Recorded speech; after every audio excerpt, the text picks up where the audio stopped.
Bikin orderan fiktif, terus titik GPS-nya pura-pura jalan pakai fake GPS, pura-pura pick up barang, pura-pura nganterin barang ke customer, terus dapat duit dari perusahaan karena udah nyelesain pesanan aja udah salah dan ada unsur pidananya.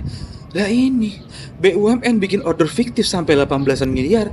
Kenapa didiemin? Total kerugian negara karena kelakuan anak buah dari bos BUMN ini nyampe 370-an miliar dari tahun 2020 sampai 2023. Dan yang lebih konyolnya, bisa-bisanya gitu loh naruh deposito pakai nama pribadi di Koperasi Simpan Pinjam Nusantara sampai 36,5 miliar dan ngajuin pinjol sampai 69 miliar pakai nama karyawan untuk kepentingan pribadi. Terus ada trik bang lagi yang baru ketahuan.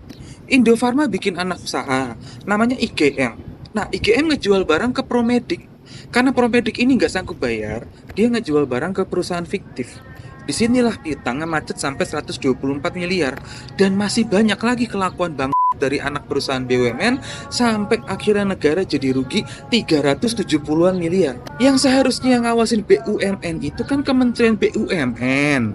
Terus siapa bos BUMN sekarang? Ngapain aja dia kerjanya?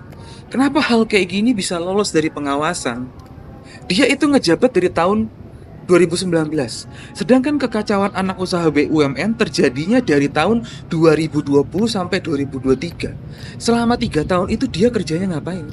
Kalau emang nggak sanggup ngurusin BUMN, mundur sana.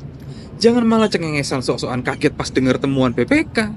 Dengan total kerugian negara sampai 370 miliar itu, siapa yang mau bayar? Dibayar pakai duit siapa? Pakai duit negara. Duit negara itu asalnya dari mana? Salah satunya dari rakyat yang diperes habis-habisan untuk ngebayar pajak. Beberapa teman gue yang kena PPh 21 dan masyarakat lain yang juga ikut kena PPh 21 kagak rela duit pemerasan pajaknya dipakai untuk ngebayar utang pribadi pakai nama anak perusahaan BUMN. Suruh dia sendiri yang bayar.